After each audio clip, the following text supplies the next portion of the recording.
माननीय मंत्री एवं आपनादेर कृष्णपुर एलाकार माननीय विधायक सबार प्रिय मुख श्री विकास। जब वो देखेंगे दिल्ली में और बोलेंगे कि हाँ हमारा त्रिपुरा से सबसे ज्यादा मार्जिन से जीत के आए हैं हमारे विधायक। आप लोग सबसे दूर से धूप में खड़े हुए हैं। मैं आप लोग को ज्यादा देर नहीं कराने चाहूंगी। अपने मुख्यमंत्री जी अभी आके आपको भाषण देंगे। आपके आशीर्वाद की जरूरत है, आपका प्यार मोहब्बत के आशीर्वाद है, हमें और कुछ नहीं चाहिए। हमारे पुरखों ने, हमारे खानदान ने, सब ने इसी मिट्टी के लिए, आप लोग के लिए और स्टेट के लिए काम किया है। एक मौका हमको भी दीजिए, हम भी कोशिश करेंगे। जहां तक हमसे कुछ होता है मैं आपके लिए जरूर करूंगी, कभी आप लोग को धोखा नहीं दूंगी। बहुत बहुत धन्यवाद। जब वो देखेंगे दिल्ली में और बोलेंगे कि हाँ हमारा त्रिपुरा से सबसे ज्यादा मार्जिन से जीत के आए हैं हमारे विधायक। आप लोग सबसे दूर से धूप में खड़े हुए हैं। मैं आप लोग को ज्यादा देर नहीं कराने चाहूंगी। अपने मुख्यमंत्री जी अभी आके आपको भाषण देंगे। आपके आशीर्वाद की जरूरत है, आपका प्यार मोहब्बत के आशीर्वाद है, हमें और कुछ नहीं चाहिए।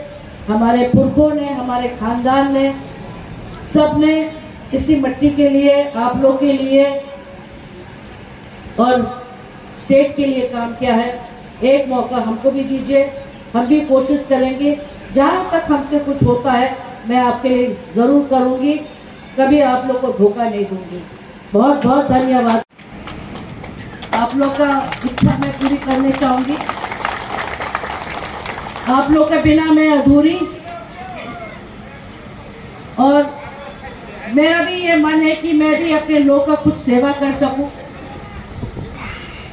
मुझे बहुत अच्छा लगा कि जब से बीजेपी ने यहाँ राज किया है, कम से कम सामने दिखता तो है, सामने ये दिखता है कि गाड़ी के लिए आपके रोड बढ़ गए, आपके कम्युनिकेशन अच्छे हो गए, स्कूल अच्छे हो रहे हैं, आप लोग का बाजार खुला रहता है लंबे बहुत देर तक। जब भी हम पार करके जाते देखते कि सब बाजार खुल रहा है, मतलब पैसा आप लोग का पास आ रहा है, इसलिए दुकान खुली है। हमारा जो नरेंद्र मोदी जी बोलते हैं कि हम चौकीदार है, तो उनका आँख खुला है हिंदुस्तान का शक्ति पूरा देश में दिखाने के लिए। बीजेपी हम सभी त्रिपुरा वासी का फ्यूचर। जब भी मैं बैठ के इनके साथ ट्रैवलिंग करती हूँ तो मैं ये देखती हूँ कि हमारा मुख्यमंत्री अपना त्रिपुरा के लिए कितना सोचता है, क्योंकि वो यहीं के हैं, हम यहीं के हैं। अगर बाहर के आदमी भी सीपीआईएम या कांग्रेस चिल्लाते रहे कि हम यहाँ के नहीं हैं, तो थोड़ी कोई फर्क पड़ता है। हमारे तो यहाँ त्रिपुरा वाले भी हैं, हमारे यहाँ मुख्यमंत्री भी है, हमारे यहाँ तो सब जात है, हमारे तो कोई जाति नहीं है, हम तो सबके हैं। तो वो लोग कौन है उंगली उठा के बोलने के लिए कि आप यहाँ से लड़ सकते हो या आप यहाँ के लिए ठीक नहीं हो? इसके जवाब तो आप लोग देंगे कि नहीं देंगे? तो 26 तारीख को वोट कहाँ पे डालना है? 26 वोट कब डालेंगे, किस पे डालेंगे? कमल में डालेंगे, कमल बीजेपी। जोर बोलो, बीजेपी। तुम लोग तो छाए में बैठे, बेचारा मैंने दूर दूर से बेचारा बोल नहीं पाते, यहाँ से तो आवाज उठाओ।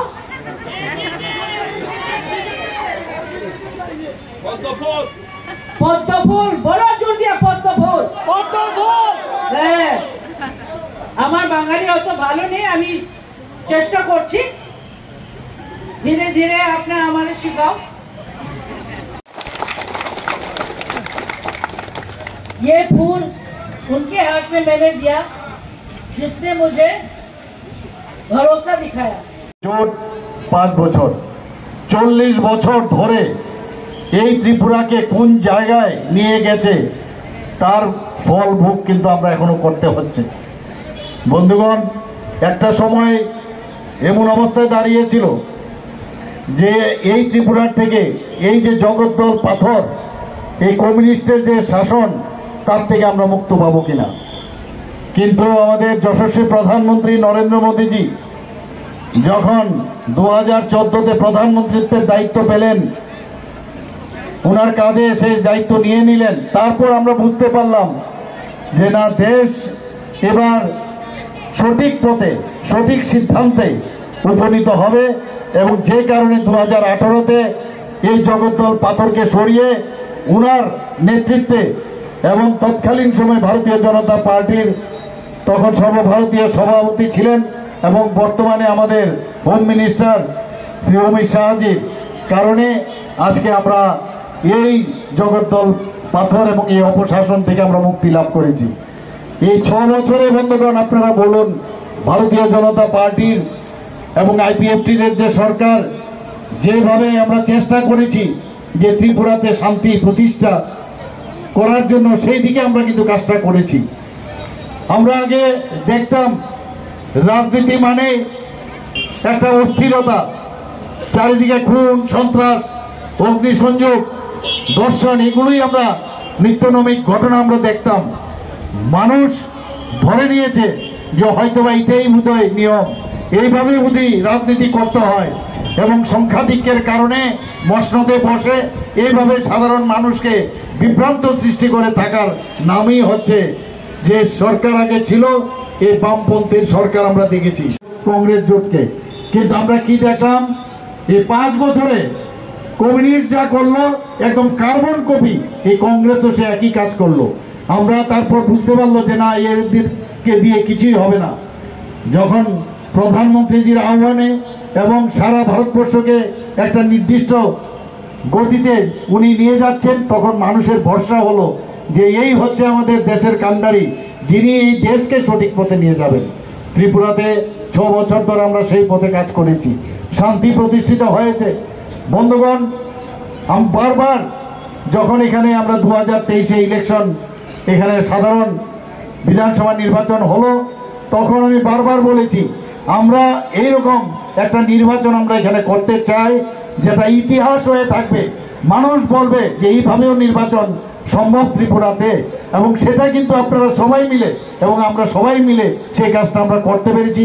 কোনো জায়গার মধ্যে কোনো ধরনের ঘটনা, উপঘটনা, কোনো ধরনের উচ্ছৃঙ্খলতার বা কোনো রকম খারাপ ঘটনা আমরা শুনতে পারিনি। মানুষ সেই কারণেই ভারতীয় জনতা পার্টির উপরে তাদের বিশ্বাস বেড়েছে। তার ফলস্বরূপ আমাদের যে উপনির্বাচন দুটো হয়েছে, বক্সনগরে আপনারা জানেন, আরেকটা ধনপুরে, সেখানে আপনারা সবাই জানি যে বক্সনগরের কি অবস্থা। সেখানে তো সবসময় একটা উচ্ছৃঙ্খল একটা পরিবেশ সেখানে ছিল। আমরা শুধু সেখানে জিতিনি, 30,000 ভোটে আমরা সেখানে জিতেছি। বন্ধুগণ, শুধু জিতেইনি, সেখানে আমরা জামানত বাজেয়াপ্ত করে দিয়েছি সেখানে বক্সনগরে। এবং আমরা ধনপুরে গত ইলেকশনে আমরা যেখানে মাত্র 3,500 ভোটে জিতেছি এবং সেই উপনির্বাচনে আমরা 18,000 ভোটে জিতেছি।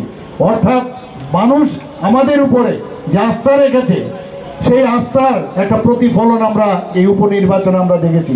দিয়ে দিয়েছেন আমাদের 303, গত 2019-এর যে লোকসভার ইলেকশন, আমাদের 303 হচ্ছে আমাদের আসন সংখ্যা। কিন্তু এবার উনি টার্গেট দিয়েছেন, উনি বলেছেন এত কাজ আমরা করেছি ওনার নেতৃত্বে সাধারণ মানুষের জন্য, এত বেনিফিশিয়ারি স্কিম, সাধারণ মানুষের, গরিব খেটে খাওয়া মানুষ, তাদের জন্য কাজ করেছে। তাদের জন্য যেহেতু কাজ করেছি, কাজের নিরিখে উনি বলেছেন আমাদের 370 আমাদের টার্গেট, এবং আমাদের যারা অ্যালায়েন্স পার্টনার তাদেরকে নিয়ে 400-র উপরে আমাদের এই আসন সংখ্যা হবে, এবং সেই দিশায় আমরা কাজ করছি। বন্ধুগণ, ত্রিপুরাতে 2টো আসন আছে, আপনারা সবাই জানেন এই লোকসভার আসন, একটা পশ্চিম আর একটা হচ্ছে পূর্বে। আর পূর্বেতে কে দাঁড়িয়েছেন? আমাদের মহারানী কৃতি সিং দেববর্মা মহোদয়া, এবং পদ্ম চিহ্ন ভোট, চিহ্নটা কি? পদ্ম চিহ্ন। এবং তাকে, এবং আমাদের পশ্চিম আসনে কে দাঁড়িয়েছে? আমার পূর্বতন যিনি আমাদের মুখ্যমন্ত্রী ছিলেন এবং রাজ্যসভার সদস্য শ্রী বিপ্লব কুমার দেব। আমি নিশ্চিত আমরা গত 27 তারিখ এবং 28 তারিখ যখন আমরা নমিনেশন সাবমিট করতে যাই, দু জায়গায় বিপুল পরিমাণে আমাদের কার্যকর্তা থেকে শুরু করে সাধারণ মানুষ সেই প্রসেশনে ছিল এবং আমরা নমিনেশন সাবমিট করি। আমরা জানি যে এটা টিপ অফ দ্য আইসবার্গ, বোঝা যায় মানুষ এই আমাদের পদ্ম চিহ্নের উপরে ভরসা বেড়েছে, আমাদের মাননীয় প্রধানমন্ত্রীর উপর ভরসা বেড়েছে, যে কারণে এত এত মানুষ আমাদের সাথে সেদিন পায়ে হেঁটে সেই নমিনেশন আমরা সাবমিট করেছি। তো সেই আপনার আমাদের কৈলাসহরে সর্বত্র মানে এদের যে মেইন ফান্ডামেন্টাল যে চিন্তা ভাবনা, যে খুন সন্ত্রাসের সৃষ্টি করে ওরা দাবিয়ে রেখে ওরা এই সরকারকে চালাতে চেয়েছে। ওরা সবসময় আমরা জানি ওরা বলতো কি সাইন্টিফিক রেগিং এর মাধ্যমে ওরা সরকারে থাকতো, কিন্তু প্রকৃত অর্থে কিভাবে নির্বাচন করতে হয়, নির্বাচন প্রহসন নয়, সেটা আমাদের সরকার এবার আমরা 2023 আমরা দেখিয়েছি। বন্ধুগণ, আমি নিশ্চিত যে মানুষ চাই যে দেশের মধ্যে শান্তি থাকুক, আমাদের রাজ্যেও শান্তিতে থাকুক, সেই শান্তি কিন্তু আমরা প্রতিষ্ঠিত করেছি। আপনাদের অবগতির জন্য আমি সব জায়গায় বলি, আমার মনে হয় এখানেও বলা প্রয়োজন যে সারা ভারতবর্ষের মধ্যে 28টা যে আমাদের রাজ্য আছে, পূর্ণ রাজ্য, তার মধ্যে আমরা নিচের দিক থেকে ল অ্যান্ড অর্ডারের যে পজিশন আমরা সর্বনিম্ন 5ম স্থানে আমরা রয়েছি। শুধু তাই নয় বন্ধুগণ, এইবার আমরা 3rd পজিশনে চলে এসেছি নিচের দিক থেকে। এটা আমার কথা নয়, আমাদের রেকর্ড বলছে, ন্যাশনাল রেকর্ড। সেই রেকর্ডে আমরা আইন শৃঙ্খলার দিক দিয়ে এইরকম একটা জায়গার মধ্যে আমরা পৌঁছেছি। আমাদের এই যে মহিলারা, তাদের যদি আমরা সশক্তিকরণ না করতে পারি তাহলে এই দেশ কখনো শক্তিশালী হবে না। যে কারণে উনি আইন এনেছেন, এই আইনে কি বলেছেন, 33% রিজার্ভেশন মহিলাদের জন্য অ্যাসেম্বলি এবং পার্লামেন্টে সেই আইন পাশ করেছেন। আর তার আগেও আমাদের ত্রিপুরা সরকার মহিলাদের জন্য চাকরির ক্ষেত্রে 33% আমরা রিজার্ভেশন রেখেছি। বন্ধুগণ, মহিলাদের জন্য আপনারা দেখেছেন তাদের সুরক্ষার যেখানে প্রশ্ন, আমাদের ত্রিপুরাতে একমাত্র স্টেট যেখানে সব ডিস্ট্রিক্টে মহিলাদের দ্বারা নিয়ন্ত্রিত আমরা মহিলা থানা আমরা করেছি। দেখেছি দূর থেকেই যেন যারা মহিলারা এবং বাচ্চারা দেখতে পায় সেই ব্যবস্থা আমরা করেছি। বন্ধুগণ, আমি কিছুদিন আগে টিএসআর ওদের পাসিং আউট প্যারেড আমি গিয়েছিলাম, 137 জন যে মহিলা আমাদের মেয়েরা আছেন সেখানে প্যারেডে গ্রহণ করেছে। এত সুন্দরভাবে ওরা প্যারেড করছিল এবং তারা প্রাইজও পেয়েছে সেখানে। আমাদের মহিলারা কোনো অংশে কোনো জায়গায় কম নয়। কিছুদিন আগে আমি আমাদের ত্রিপুরার এক মেয়েকে আমি দেখলাম পাইলট হয়ে গেছে। আমাদের ত্রিপুরার এক মেয়ে আমাদের রেলের ড্রাইভার হয়ে গেছে। ভাবুন আমাদের ত্রিপুরার মেয়েরা কোন জায়গায় চলে গেছে, খালি একটু সুযোগ চায়। আমরা ত্রিপুরা সরকার আমরা 1% লেস যেখানে রেজিস্ট্রেশন হবে, যেখানে দলিল হবে, যাতে মহিলারা সশক্তিকরণ হয়। আমার ওয়াইফের নামে, আমার মেয়ের নামে যদি 1%-এর যদি কম আমি যদি কম দিতে পারি তাহলে অসুবিধা কি? যে কারণে এখন মহিলাদের নামে প্রচুর জায়গা সম্পত্তি হচ্ছে। করতে হবে, এই তো কাজ ছিল, আর কোনো কাজ না। কেন্দ্র দেয় না, কেন্দ্র ভাত দেয় না, কেন্দ্র চাল দেয় না। আর আমরা এমএসপির মাধ্যমে কৃষকদের থেকে আমরা ধান খরিদ করছি। আমরা মানুষের, সাধারণ মানুষের জন্য এই যে প্রধানমন্ত্রী যে গ্যারান্টির কথা বলেন, সেই গ্যারান্টির গাড়ি উনি পাঠিয়ে দিয়েছেন। উনি শুধু মুখে বলেন না এবং গ্যারান্টিরও গ্যারান্টি দিচ্ছেন। এইরকম প্রধানমন্ত্রী কোথায় পাবেন? এইরকম পার্টি আপনি কোথায় পাবেন? তার সাথে আইপিএফটি যুক্ত হয়েছে, এখন মথো আমাদের সাথে যুক্ত হয়েছে। ত্রিফলা শক্তি এখন একসাথে হয়ে গেছে। দুঃখ লাগে, এখন ঘরের ভিতর বসে বসে আমাদের বিরোধীদের আর কোনো কাজ নাই, খালি প্রেস কনফারেন্স করে আর খালি মথাদের বকাবকি করে। যারে মথা এই করেছে সেই করেছে, বহু চেষ্টা করেছে মথাকে ভ্রান্ত মতে চলে নেতা, সেই টুপিওর কালারও চেঞ্জ হয়ে গেছে। অদ্ভুত কি যেন পাল্টাবে আরো, এদের মানে গিরগিটের মতো রং পাল্টাচ্ছে। কিন্তু বন্ধুগণ, মানুষ সব বুঝে গেছে যে কমিউনিস্টদের শাসন টেস্টেড, কংগ্রেসের শাসন টেস্টেড, তাহলে আর কাকে দেখবে? বিজেপি ছাড়া, আর বিজেপি এবং তার এলাই এনডিএ পার্টনার তাদের ছাড়া। কারণ আমাদের যে ইঞ্জিন, ডাবল ইঞ্জিনের সরকার, যেভাবে আমাদের সামনের ইঞ্জিনে যিনি বসে আছেন তার নাম হচ্ছে প্রধানমন্ত্রী নরেন্দ্র মোদীজি।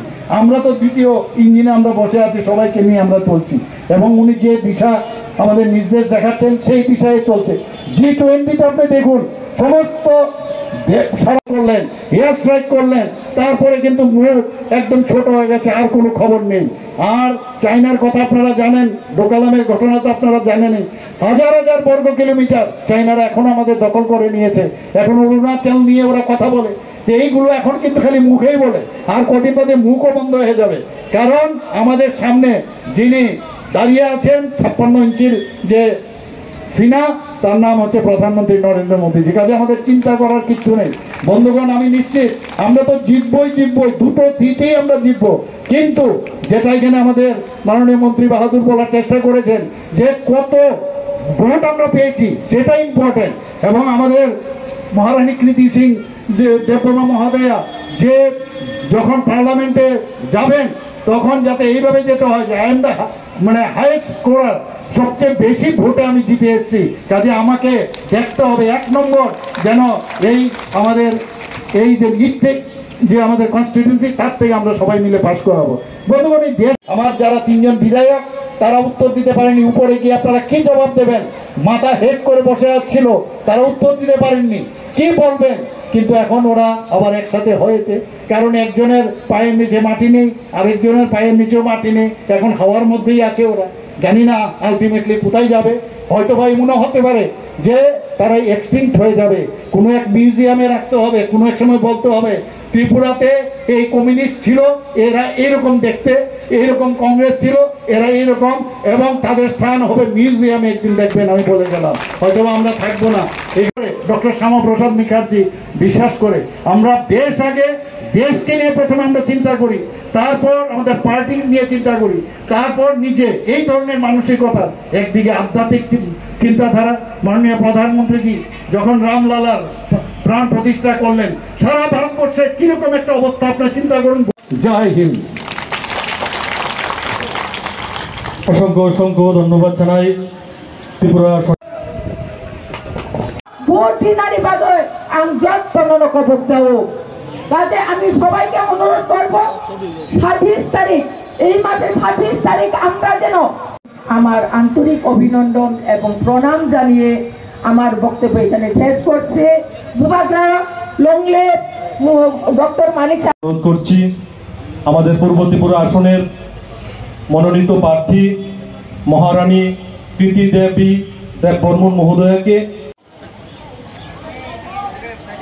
Thank you. ये सबसे पहले ये फूल उनके हाथ में मैंने दिया जिसने मुझे भरोसा दिखाया।